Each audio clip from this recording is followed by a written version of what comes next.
In the most faraway places on the planet, people who were once forgotten are found.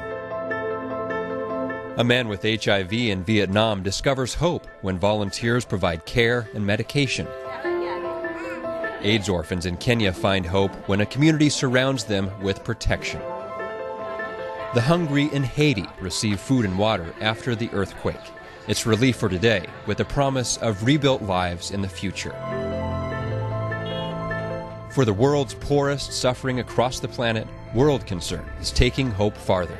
President David Eller. It means working with people so that they find a way of breaking the cycle of poverty in their own lives and guiding them through that process and staying with them until they've established firmly hope in their lives.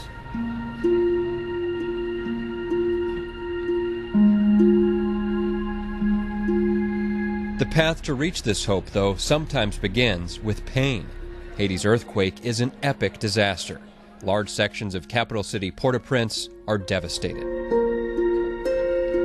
The earthquake killed more than 200,000 people, many in buildings like this 7-story vocational school. It was in session at the time and fell floor upon floor. Quake survivors face uncertainty and grief. The earthquake killed members of my family, my neighbors, people right around me. Flosiane Roger says neighbors have shared their food with her family, but today the food ran out. Just in time, she receives rice from World Concern. It's so important to come here and find this. I didn't have anything left to eat at home. World Concern gives Flosiane food for her family that should last for 2 weeks. Because of massive food distributions, thousands of families can eat. So every day we have to change a mechanism, a strategy in order to improve the distribution system. Beyond the critical needs of food, water, and shelter, World Concern's experts are planning for the next phases in Haiti to get people back to work. This is an incredibly huge disaster. This is amongst the big ones, such destruction in a concentrated area. They'll be removing rubble, then rebuilding, stabilizing Haiti's economy. We intend to stay for the next 3 to 5 years to help families rebuild their homes, rebuild their businesses, rebuild their very lives to restore the hope that seems so lost in the wake of the quake. One of the most remote places where World Concern is taking hope farther is here in the mountains of Laos. The sound of women beating rice fills this village. It's a daily preparation and one part of a now stable diet. This village had a high child mortality rate just 2 years ago, with no clean water and no school. This is a village transforming. Kids are living longer. Pregnant women have a way to get to hospitals. Their ability to grow crops has improved. Their income has improved. A woman named Winapone cares for her family. They eat breakfast together, and it's quality food and enough at all times of the year. I'm very happy to see these changes in the village. But beyond Winapone's usual duties as a mother, she has another responsibility.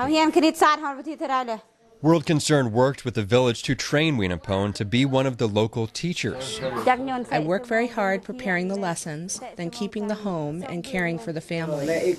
Village leaders are learning that everyone has value. Women now have a voice in village decisions. People realize that they aren't helpless. As they described what was going on, they also talked with great pride about what they have done as a community. They have been a model to others in the area who want to come and learn from what they have accomplished here. Good things are happening since World Concern came. The village is now clean. We have been trained about health and hygiene. We are doing better. World Concern's love reaches rural Bangladesh, poor farming areas with lots of hunger. I had many difficult days. Abdul Kadish was a rickshaw driver who lived a much different life before World Concern. I didn't have money, and I couldn't feed my family properly. Then World Concern encouraged Abdul to make nets and start a fish farm. With a loan and business training, he's caught his dream. With the profit from raising fish, I was able to buy cows. Then, I was able to buy this house. His business provides enough money for his daughters to go to school and even enough money to save $500 a year. With a toy bank shaped like a fish, Abdul teaches his children how to save. The fish farm has brought a new economy to his entire village. World Concern has helped us a lot, brought a lot of benefit to the community. Nothing could be better than what World Concern did for us. Even in a disaster, World Concern strives to take hope farther. It's an answer to Christ's command to care for those who have nowhere to turn. I would like to say thank you to World Concern for this gift, this food for today. He's made it clear to World Concern that our part in that mission is some of these hard places to go. In the world's poorest places, World Concern extends a hand and walks with people as their lives transform. It's a visible expression of Christ's love in the toughest situations. And when it doesn't make a lot of sense, and when I have trouble explaining to my mother why I'm getting on a plane and going to Haiti after the earthquake, all I can tell her is, this is the right thing. And I know in my heart of hearts that this is what God's given me to do. This is what God's given the organization to do.